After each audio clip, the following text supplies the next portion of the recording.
Welcome back to Magus and the Media, where myth, magic, and meaning meet the stories that we love. Today we're diving back into the esoteric depths of Lord of Mysteries, streaming on Crunchyroll. Those who did us dirty at first, but then finally pulled it through. The story already pulled us in with the mystery, world building, and the occult symbolism. But with the newly updated subtitles, the dialogue is sharper, the layers are clearer, and the meaning hits even deeper. First off, I want to thank everyone for the support on the last video, our introduction into Lord of Mysteries. The response has been incredible, and it's clear that this show resonates with viewers looking for something deeper. Now let's step back into the mystery, starting right where it all begins. A man awakens in a strange body and soon finds himself standing in a place that shouldn't exist. A gray fog that stretches beyond thought, untouched by time, unbound by space. This isn't just a steampunk fantasy, as I've said before. Lord of Mysteries is an initiation journey, layered with tarot, archetypes, Kabbalistic ascent, Hermetic rituals, and Lovecraftian dread. Why does the fool sit at the head of the table? Why does the material world stink of death and deception? And why does forbidden knowledge always come with a cost? This is the fool's first step into the mystery, not a quest for power, but a confrontation with everything the world tries to hide. Let's begin with episode 1 and 2 revealed. This is the world of the Beyonders, as the narrator states right in the beginning. By drinking potions, humans are able to attain various powers of the Beyonders and ascend to divinity. The 22 pathways begin with the weakest, sequence 9. The lower the sequence number, the stronger the Beyonders' abilities. Strong Beyonders of the higher sequences can wield powers strong enough to rival gods. This path of evolution is called the path of the divine. What seems like a fantasy magic system is actually built on layered esoteric systems: tarot, Kabbalah, Hermetic alchemy, and spiritual ascent, thus aka mysticism and magic. The language of Lord of Mysteries draws from real-world occult symbolism to describe metaphysical evolution. There are 22 pathways in the world of the Beyonders, which directly align to, as I said before, the 22 major arcana of the tarot, the 22 paths on the Tree of Life in the Kabbalistic tradition. This is not coincidence. These are all symbolic maps of initiation and divine unfolding. The Tree of Life, as described in Israel Regardie's The Tree of Life, is a symmetrical drawing of 10 circles or spheres, known collectively as Sephiroth, arranged in a certain manner with 22 connecting paths running between the spheres. It is considered a blueprint for understanding all things and all relationships in the universe, including the essence of God and the soul of humanity. The term Sephiroth comes from the Hebrew Sephirot, meaning numbers, emanations, or spheres. These are 10 divine attributes that represent different facets of God's unfolding presence in the world. The Beyonder sequences mirror these structures. There are 9 core sequences, ascending from sequence 9, the weakest, upward, a clear parallel to the soul's movement from the lower Sephiroth towards Kether, the crown of divinity. Each sequence is a step closer to transcendence, but also a greater risk of madness and spiritual disintegration, a common theme in mystical traditions that warn against awakening without preparation. Just like the initiatory journey through the Tree of Life, from Malkuth, the material world, to Kether, divine unity, Beyonders risk spiritual overload if they ascend too quickly or without inner transformation. And in that sense, the potion system is thus alchemical. Potions serve as initiation triggers, chemical sacraments that unlock the next stage of being. But just like in real-world alchemy, the transformation isn't just external. It requires the reorganization of the self. The story begins in Tingen City, in the Kingdom of Leon, a symbolic Malkuth, so to speak, the fallen world at the bottom of the tree. And significantly, it's where Zhao from Earth finds himself. Earth and Tingen both represent the physical base layer of reality, the domain of the unawakened soul. From here, Zhao must begin his ascent, from confusion to clarity, from Malkuth to Kether, from man to myth. Each of the 22 paths also aligns with a letter of the Hebrew alphabet, sacred vibrations said to shape the cosmos itself. These letters, like the major arcana, are symbolic blueprints of the soul's journey. Every step Klein takes is an utterance in the language of divinity. The series opens not with exposition per se, but with a dark prophetic voiceover, a cosmic liturgy that sets the tone for the mythos behind Lord of Mysteries. The visuals are rich with Lovecraftian motifs, writhing tentacles, blasphemous glyphs, uncanny creatures, and ritualistic imagery that hint at a world ruled by unknown forces. You see Klein, so to speak, before we even know who Klein is, and he is battling the bad guys, or the bad people, the bad demons, so to speak.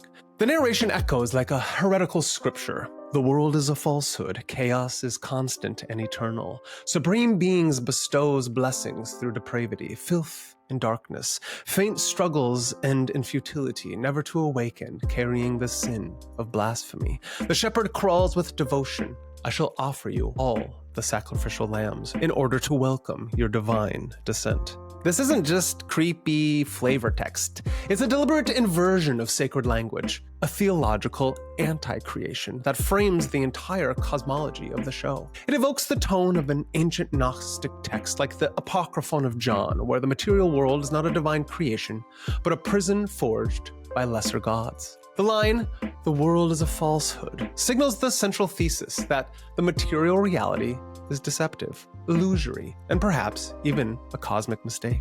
This mirrors Gnostic beliefs that the physical world is a trap created by the demiurge, a false god who veils humanity from the true spiritual light. Chaos is constant and eternal, positions disorder as the true nature of the universe, an echo of Lovecraftian cosmic horror, where the cosmos has no divine plan, only uncaring entropy and madness. The phrase "supreme being bestows blessings through depravity, filth, and darkness" turns traditional religious iconography on its head. Blessings come from the virtue or light. Here, they emerge from corruption and rot. It suggests that power in this world doesn't come from moral clarity, but from embracing the abyss. This entire montage maps onto the Qliphoth, the shadow, or the inverse of the Kabbalistic tree of life. In Jewish mysticism, the Sephiroth are divine emanations, attributes of God that governs the creation. The Qliphoth, by contrast, are the shells or husks,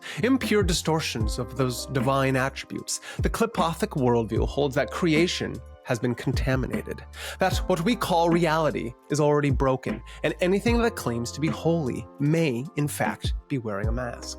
In this context, the narration becomes a sort of dark gospel, an invitation to awaken not through light, but through descent, through the very things religion tells us to avoid: blasphemy, sacrifice, and contact with the forbidden. The shepherd offering sacrificial lambs reverses the biblical image of Christ as the lamb. Here, the shepherd crawls, submitting not to salvation, but to a deity of shadows, welcoming divine descent not as revelation, but as invasion. Finally, in Kabbalistic terms, the Sephiroth Malkuth, the 10th and the lowest sphere on the Tree of Life, represents the material world, but also the interface between spirit and flesh. It is both a threshold upward towards enlightenment and a trap door downward into the husks of the Qliphoth. In Lord of Mysteries, Tingan, the city where the story begins, functions as a Qliphothic Malkuth. It looks stable, but beneath the surface it's full of haunted alleys, secret societies, and spiritual rot.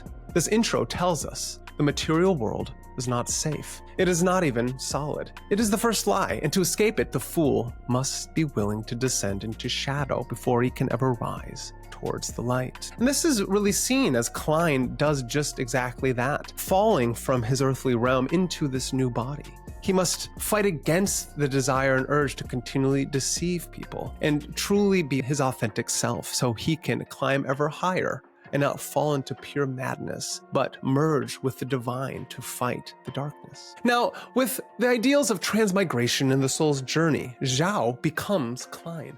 A body swap, maybe, or did Klein's soul just die and move on and allow for Zhao to enter into it? We truly do not know. And the story opens with Zhao waking up in the body of Klein Moretti as a seemingly ordinary man, in a strange world. And that's just it, seemingly. We don't really know, and that's the Lovecraftian reality bendingness of this nightmare dream that we've entered into. This isn't just a plot device, it's transmigration, a concept rooted in ancient philosophical traditions. In Greek philosophy, Plato describes transmigration through the doctrine of metempsychosis, the belief that souls are eternal and pass through multiple bodies over time. The idea merges Pythagorean mysticism with Platonic cosmology, presenting the soul as a divine spark that undergoes repeated incarnations to learn, remember, and return to the source, or through Plato, return to the forms. To quote Plato, in a way, he states that souls are neither created nor destroyed, but only transmigrate from one body to another. One of Plato's key themes is anamnesis, the soul's ability to remember eternal truths it once knew before incarnation. The problem is the river of Lethe, the river of forgetting.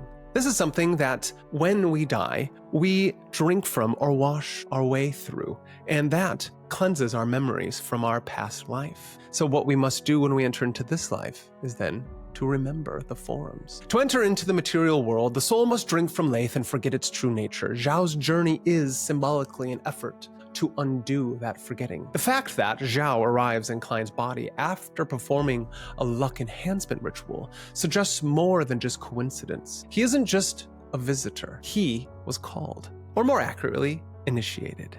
This moment can be interpreted as a ritual rebirth, with the body acting as a vessel, and Zhao's death in his original world as the symbolic sacrifice required for entry into the next stage of soul evolution. And to be honest, since I haven't read forward into this and haven't had any spoilers, I don't know if Zhao actually dies of that world. All we know is that he has entered into this one and he is trying to get back. The head wound that miraculously heals adds weight to this theory. In symbolic systems, from Christian iconography to Eastern mysticism, the head represents the seat of the soul, or the crown chakra.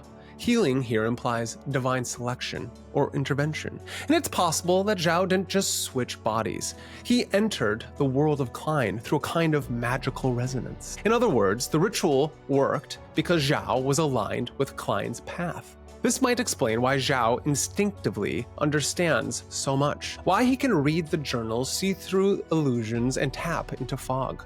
From this perspective, Zhao's transmigration marks the beginning of the Fool's journey, a descent into mystery, not just to discover a new world, but to remember who he truly is. And as a side note, this also mimics Philip K. Dick, that Gnostic storyteller, where he had his own initiation into these other realms, where he, upon seeing this certain symbolic glyph, the Christian symbolism of the fish, he was then able to remember a life he once lived around the 100 AD. This is a symbolic interpretation, yet lived by a human man, told in many of his Gnostic stories of science fiction that are now reality, as our reality becomes ever stranger. That is for a future video. Now, as I was watching this story, it dawned upon me. This journal, this Antigonus journal, this notebook, this ancient text that we are coming across, it has some kind of flavor to it, something that, in its Lovecraftian sense, is very on the edges and brinks of madness. The journal has a Necromonicon. The journal is not just a plot exposition, it's an occult artifact. Police find Klein's friend's house. It looks like a suicide, we're heard to say. Yet, dark black divination was used. Zhao finds Klein's journal and starts reading entries. As he awakens at the desk, he sees at the very end of the journal of Klein, he says, and it reads, "Everyone will die, including me." Klein's field of study, interesting enough, was ancient Fasak and Hermes, clear Hermetic callouts. The journal mentions the ancient Antigonus notebook from the 4th epoch. Antigonus equates possibly to mythic figures of sacred knowledge. This Antigonus notebook kind of reminds me of the Necromonicon of Lovecraft. Klein's suicide with a golden revolver later is used by Zhao in the future as one of his main tools and weapons against the demonic forces. And Hermeticism is a philosophical and religious tradition rooted in the teachings of Hermes Trismegistus, emphasizing esoteric knowledge, particularly alchemy, astrology, and theurgy. Now, The line, "everyone will die, including me," isn't just a moment of dread. It's a ritual sentence, a recognition that the veil has been lifted. In Hermetic and alchemical traditions, spiritual transformation begins with death, not of the body, but of identity. This is Klein's alchemical calcination, the burning away of illusion, to reach the raw material of his soul. Klein's journal is not just a chronicle, it's another grimoire, a text of power, a gateway. And in that role, it mirrors one of the most infamous fictional grimoires in modern mythoses, the Necromonicon. And I'm not just saying the journal that Klein is reading at that moment where Zhao is trying to figure out what is going on. What I'm meaning is the ancient journal that Klein found and his friends were reading from and trying to decipher, the Antigonus notebook. Originally, the Necromonicon, imagined by H.P. Lovecraft, the Necromonicon is a book of forbidden knowledge, said to contain rituals, incantations, and accounts of ancient beings whose mere existence shatters the human mind. It was supposedly written in the 8th century by the mad Arab Abdul al-Razed, originally titled Al-Azif, a reference to the sound of demons whispering in the night. In Lovecraft's universe, the Necromonicon is more than a cursed object. It is a symbol, representing the existential cost of acquiring truth, of the occult path. It connects the readers to cosmic forces so vast, so indifferent, that they unravel both reason and self. To open it is to see the machinery behind the illusion of the world and to risk being consumed by it. As the lyric from Tool is stated, the universe is hostile, so impersonal, devour to survive, so it is, so it always will be. In this way, journal becomes a kind of personal Necromonicon. It's not just a record of events, but a transmission, a living artifact from a mind already unraveling, a mirror reflecting forbidden knowledge that came too soon or without proper initiation. Like the real Necromonicon in Lovecraft's mythos, it serves 4 functions. It is a symbol of forbidden knowledge. Klein has touched a truth that destabilizes him. It is a mythological anchor, a text that binds events and people into a larger, hidden framework. It's a tool of madness. Its contents are both illuminating and corrosive. It is a legacy, a cursed inheritance passed to the next reader, Zhao. In Hermetic thought, sacred texts were often written in symbolic language to protect the unready and transform the worthy. The Hermetica, the Emerald Tablets, the Gnostic Gospels, and so on and so forth, are all texts designed to awaken the divine spark in the soul while guarding their mysteries from the profane. Klein's journal stands at the crossroads of these traditions, half revelation, half curse. It contains fragments of sacred languages, occult insights, and personal despair, all of which must be deciphered by someone who is no longer just Klein, and not yet fully Zhao. In that sense, the journal is both a vessel of remembrance and a tombstone, the record of a man who glimpsed something beyond comprehension and left behind a message scrawled in myth, magic, and madness. In the story, Klein is going to find some bread, and that bread is actually not just for his sister and him at their house, but what it's going to be used for is the celestial worthy ritual.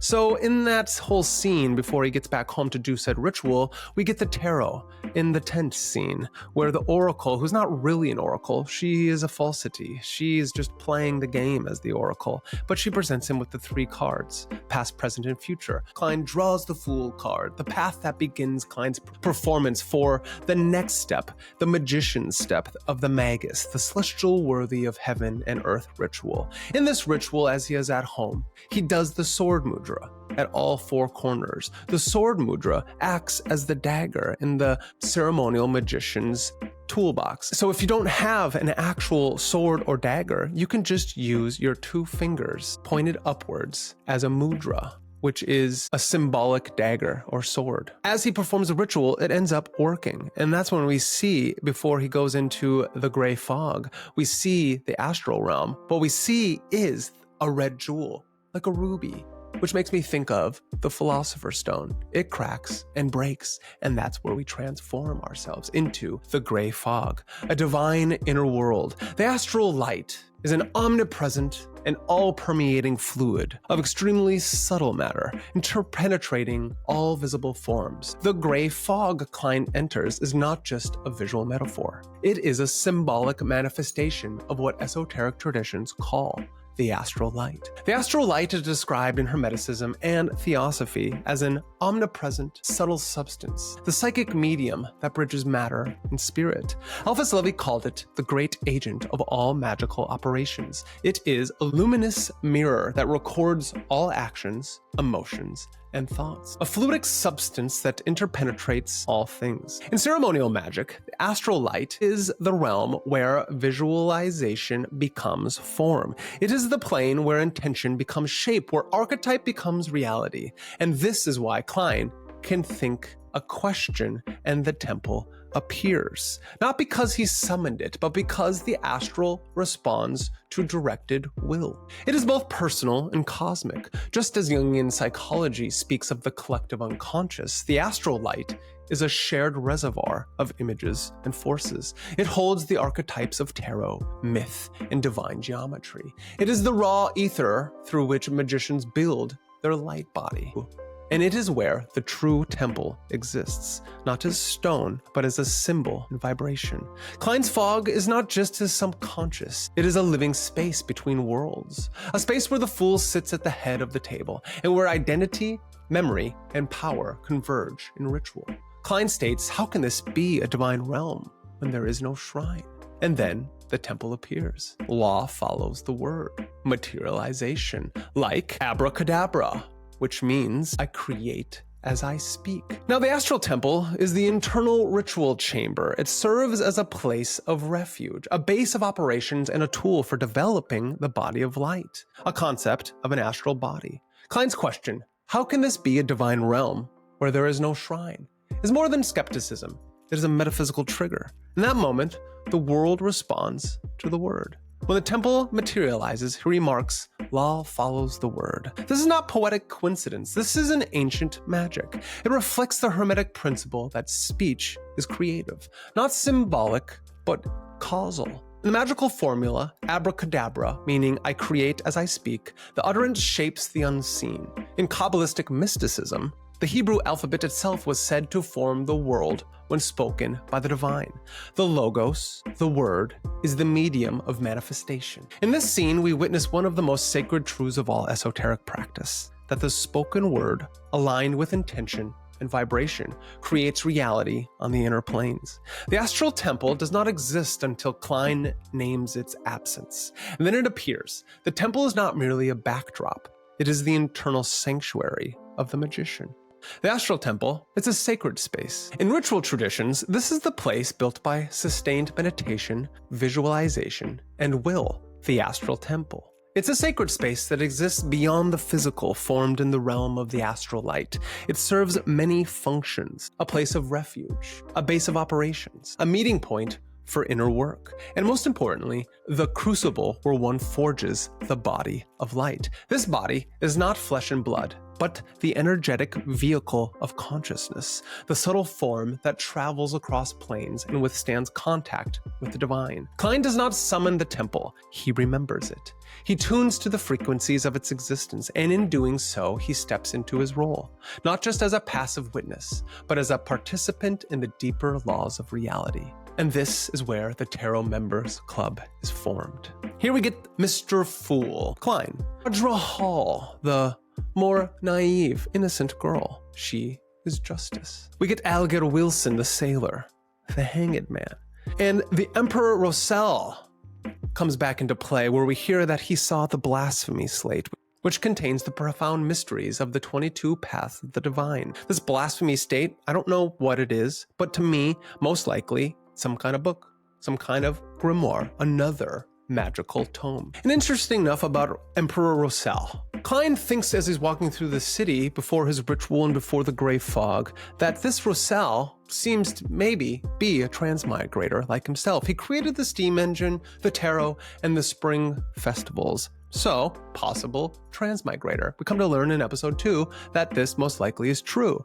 The spring equinox, the spring festival echoes Eleusinian mystery schools and the lesser and the greater mysteries of Eleusis. Klein then sees that cloud, which we come to find out is a beyonder in disguise, foreshadowing the fool is no longer just a card. It's a living archetype within Klein and the surrounding world. As this tarot members club starts to reside, Klein starts to kind of stumble and fall. Why is that? Because reality is bending. Klein is being hunted by more than just the police. The police do arrive at his doorstep. Yes, Leonard Mitchell and Dunn Smith. They turn out to be Nighthawks. As Leonard walks into the door, he initially, right away, ends up picking up Klein's journal and reads, "Everyone will die, including me." And then Dunn asks about the golden revolver. It's almost like they are within his mind, knowing exactly where to go. And then Dunn speaks of a psychic who ends up being Dali Simone. Maybe or maybe not, I'm saying that name right, I do not know. Attempts a mental reading. Klein instinctively uses gray fog to shield her from his memories, his secret memories, his earth memories. And that's where we move along, since in the last video I already kind of spoke about what happens here, but we get the idea. The notebook is missing and your life is in danger, Klein.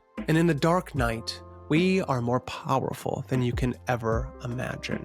We get a running scene, water freezes midair. Klein believes it may be a beyond our presence. We get the carriage, which is an illusion. Dunn is the driver. What is going on? Lovecraftian nightmares. Lovecraft dream logic. Klein wakes at his desk, and then we get the final confrontation. Klein materializes the golden gun as Klein tries to resist her psychic invasion, trying to find his memories. As he resists, he uses the gun to shoot himself, and he awakes to get him out of the illusion. Every time this happens, this reminds me of a genjutsu from Naruto, as Itachi is putting people under these hallucinations. And we get this quote, "I've never encountered something so troublesome as this boy's mind." And then, from the two Beyonders, we find out that Klein is offered the next path. Do you want to become a Beyonder? To find a symbolic conclusion of episode 1, I want to talk about the Crimson Moon, which isn't just atmospheric, it's alchemical. In many mystical traditions, red or crimson light represents the threshold of transformation, the edge between waking and dreaming, sanity and revelation. As one of the creator's eyes, we come to find out in episode 2, the Crimson Moon watches not with clarity, but with deep perception, casting shadows that reveal rather than obscure. It symbolizes the realm of psychic initiation, where the unconscious begins to surface. The Necromonicon parallel returns here, not simply as an object, but as a motif, forbidden knowledge that reshapes reality. Just as Klein's journal reflects personal descent into mystery, the world itself begins to take on the shape of the myth. His surroundings behave more like a psychic narrative than a physical city. It is as if the Necromonicon has leaked not just into his mind, but onto the very fabric of the story. The astral fog reappears as a medium of magical potential, just as the Kabbalistic tree of life exists within the astral world. The fog is the raw, unshaped potential, the prima materia, where form and formlessness meet. It is where thought becomes temple, where tarot cards gather, and where the inner becomes more real than the outer. The fog is both Klein's refuge and his test. It is the realm where spiritual power begins, but must still be mastered. The Tarot Club, or Initiatory Roundtable, echoes the Grail mysteries and the occult brotherhoods. Like the Knights of the Round Table or the secret chiefs of magical orders, each seat represents an archetype, a role in the divine play. The Fool, Justice, and the Hanged Man aren't just code names, they are functions within the soul's evolution. Each character is a mirror, each card a doorway. And Klein's initiation does not begin as a warrior or a king, but as the Fool. In tarot, the Fool is not numbered as 1, but as 0, pure potential before identity forms. It is the perfect beginning for a story about walking into an unknown, armed with nothing but awareness and will. And this is just the beginning. The Fool's journey starts with a question. Will you step off the cliff and trust the invisible path? Now in episode 2, we're going to move along quite quickly here. We get the Nighthawks. They're not just secret agents, they are initiates of the shadow path, walking between light and madness, aligned with the Church of the Evernight goddess. Their purpose is cloaked not in righteousness, but in necessity. They investigate and contain supernatural incidents, says Dunn Smith, as he speaks to Klein, as Klein accepts the invitation into their organization. In that task, they resemble Gnostic archons, occult enforcers, or even bodhisattvas of fighting against the darkness, choosing to stay behind and suffer so others don't have to. But power in this world has a cost. Every Beyonder walks a razor's edge. And when they fall, they do not vanish quietly. They walk into the halls of the lost. The hall is more than a physical memorial. It's a ritual space of mourning and warning. A candlelit graveyard where each flickering light marks a soul that once held the line and was consumed by what they tried to understand. The image evokes not only an ancestral veneration, but a sobering realization that even in divine work, ruin is always near. This is the cost of initiation without integration, a metaphysical burnout. Donne captures it plainly. We are guardians, also a bunch of miserable wretches, constantly fighting against threats and madness. This line places the Nighthawks in the lineage of tragic initiates. Like Cassandra, cursed to see but never be believed, or the Watchers in apocryphal texts who fell for giving humanity forbidden knowledge. They are necessary but not envied, chosen but not exalted. Their lives are a mirror of the seer's path itself, to see much, feel too deeply, and yet keep going because someone has to hold the line between visible and the veiled. In the Nighthawks headquarters, Donne introduces Klein to the concept of the pathways and the origin of the world. The creator awakens from chaos, Donne says, creating the first rays of light. He then makes up all of existence. One of his eyes becomes the sun, and the other the crimson moon. His body, the land and stars. His hair turned into the phoenix, his ears, the demonic wolves. This is not just mythology. It's metaphysical cosmology, mirroring Gnostic and Hermetic views of creation through fragmentation and descent. The Church of the Evernight goddess holds sequence 9 potions to 4 known paths. Sleepless, which they have the complete set. Corpse Collector, which is more defensive. Mystery Prior and Seer, which are more mystic but weak in offense. Only one Seer potion remains for sequence 9, and they don't have the rest. And that is the one that Zhao is called to. It takes him a little bit, but that's what he ends up figuring out. Donne's mythic narration in the Nighthawk headquarters is more than world building. It's a cosmogenesis rooted in Hermetic, Gnostic, and mystical traditions. This mirrors Gnostic emanationism, the story of creation, the idea that divinity unfolds not in one clean act of creation, but in cascading layers of being. The creator awakens from chaos, the primordial void, the Ain of Kabbalah, or the Tohu Wa Bohu of Genesis. From that abyss emerges a world shaped through division and sacrifice. The eye becomes the sun, or illumination, the other the crimson moon, a symbol of blood, psychic powers, and hidden knowledge. The phoenix from hair, resurrection. The wolves from ears, primal instincts, watchers in the dark. This myth doesn't portray a clean, linear cosmos. It suggests a fragmented world, pieced together from the body of the divine. Like the Gnostic Sophia or the Norse Ymir, it's a cosmos born of dismemberment, symbolizing that to gain power or truth, one must be broken and reassembled. That same logic flows into the pathways. Each sequence is a roadmap for reintegration, an attempt to ascend from fragmentation back to the divine form. The Church of the Evernight goddess offers 4 paths at the lowest rank. Sequence 9, Sleepless, a path of endurance and clarity, already complete. Corpse Collector, a path of death and preservation, rooted in defense and containment.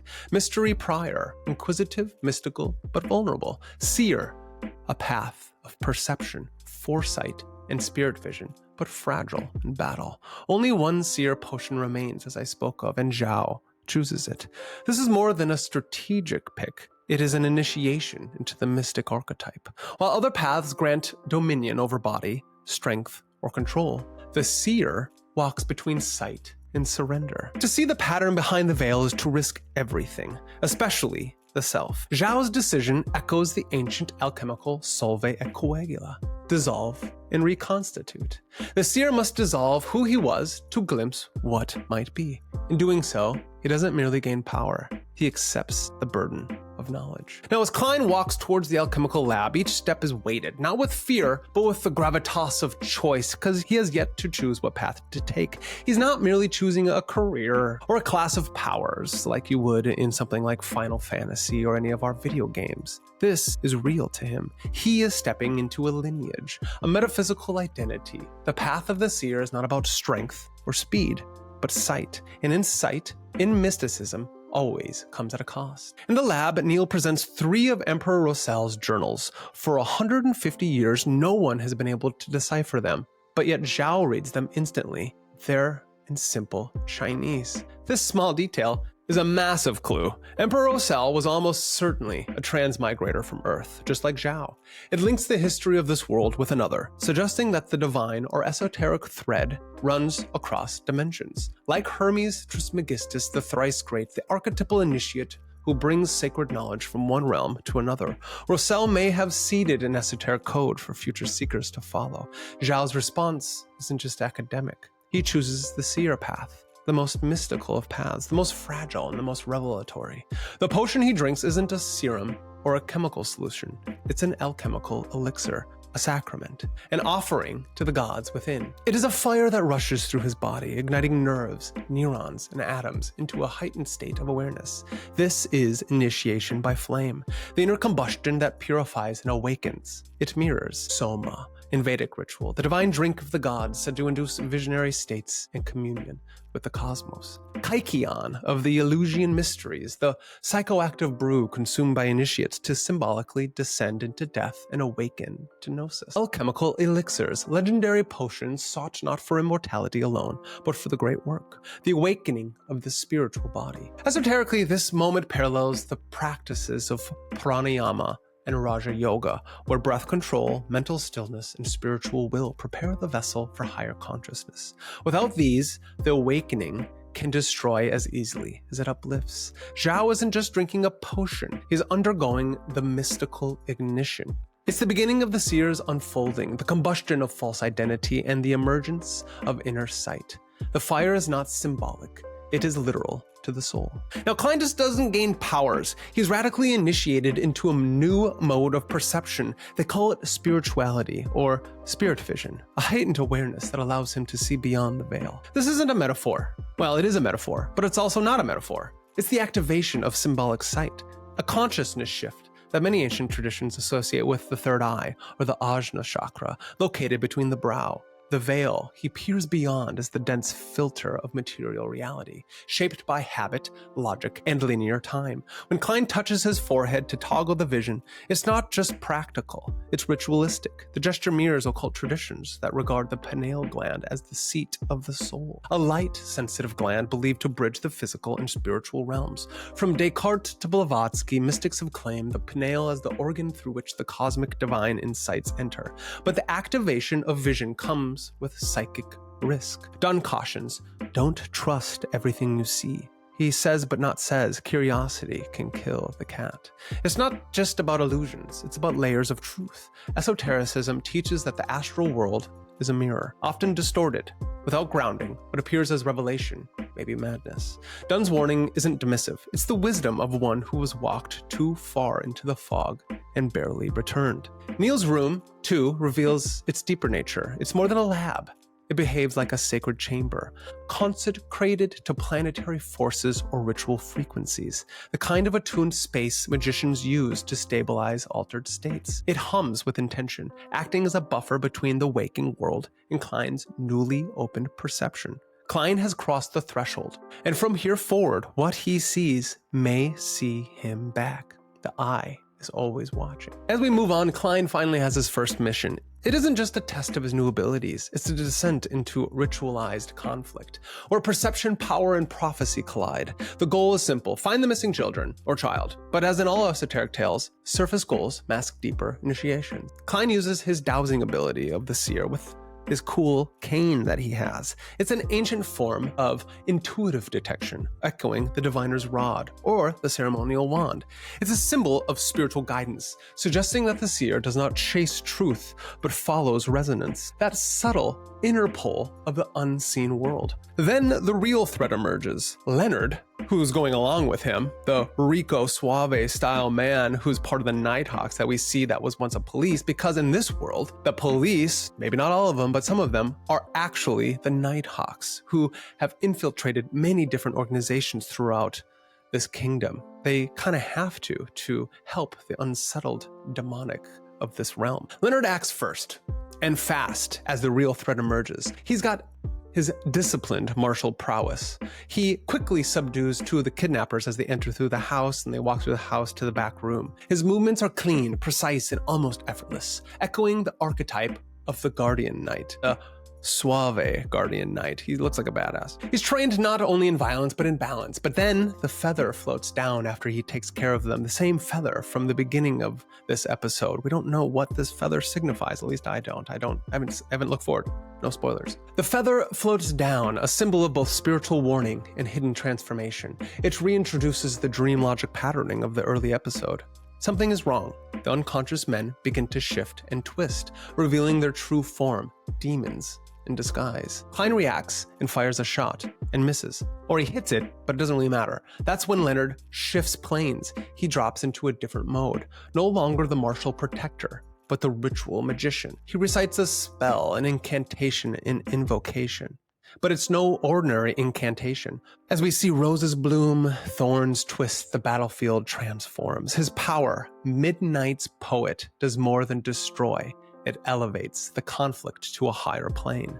The space becomes a consecrated arena where language, symbolism, and intention matter as much as strength. The poetic invocation calls on ritual rhythm and symbolic duality. Roses for grace, thorns for pain, invoking the sacred tension at the heart of all transformation. This isn't magic as spectacle, it's a liturgy, a sacred duel veiled in art. Leonard's poetic invocation creates sacred space, a return to mythic time. In ancient rites, the battlefield was not just a place of violence, but of spiritual testing. Where form gave way to symbol, the demons are subdued in a display that feels eerie, beautiful, and fatal. A performance more than a battle, and it conforms. Leonard is no ordinary beyonder. He walks a path that weaves combat with creation. As the dust settles, Leonard turns to Klein. He saw the hesitation. He felt the missed shot. And he knows that Klein saw something or felt something that he's not telling. Klein is hiding something deeper than fear or inexperience. And this was Klein's first true mission. But it was also a ritual, a trial of spirit, judgment, and presence. The seer's path has begun. After the mission ends, Klein walks home through the streets of Tingen. Everything seems normal. Until he opens the door to his apartment and finds himself back inside the house where the mission took place. There's no transition, no spell, no sign of how he even got there. This sudden shift confirms that Klein's perception of reality is no longer grounded in linear time or ordinary space. Lord of Mysteries makes it clear the boundaries between inner consciousness and external reality are starting to dissolve. As Klein moves through the house again, he hears it, Hornatius, Phlegrea, and I'm probably saying those wrong. These names echo like a chant, possibly ancient locations or metaphysical realms tied to the beyonder world, or maybe people, for all I know. They seem to act like ritual keys, triggering hidden knowledge or symbolic recognition. Klein realizes he's been here before, or Zhao realizes Klein has been there before, but he doesn't know how or why. It's unclear if he's remembering, dreaming, or awakening to something deeper. He enters a room, one that seems familiar. On the desk is a notebook. It's the same one from before, the one that had gone missing. Its return is sudden, like it was waiting for him. This suggests that the notebook is no longer just an object, but a ritual artifact, bound to Klein's transformation. It opens. Inside it reads, again, everyone will die, including me. Then the words melt off the page. The notebook begins to flip its pages on its own. As the pages turn, they morph. No longer text, but images. An image. A tarot card appears. The Fool. In the next instant, Klein is now standing on top of a massive tarot card. The Fool card itself. It has become a real space he now physically occupies. Just as we've seen in Kingdom Hearts, actually, as Sora stands on top of the stained glass windows. Then a giant smile forms below him, wide, eerie, with no face, just as a Cheshire-like grin floating beneath the card. It's not overtly threatening, but deeply disturbing, unnatural, like something ancient is watching, amused by the unfolding transformation. And just as quickly, Klein wakes up at his desk. Everything appears normal, but the experience lingers, not like a dream, but like a psychic initiation. This sequence blends dream, memory, and reality in a way that defies logic. A moment of Lovecraftian mind break, where linear cause and effect give way to archetypal truth. The notebook, the chant, the card, the grin, all function as stages in Klein's symbolic awakening. The Fool has been chosen, and Klein has stepped into the deeper mysteries. This is just the beginning. In a world built on illusion, the journey towards meaning starts with a single step in the unknown, just like the Fool. Thank you for listening. That was a long one. And if this breakdown gave you something to think about, which it should, share it with someone who's on that that same search. Subscribe for more deep dives into the stories beneath the stories. And if something here connected, an idea, a symbol, a moment, feel free to please comment. These conversations matter, and that's why we're here. Until next time, stay curious, stay grounded, and trust that even in the fog, there's a path always worth walking.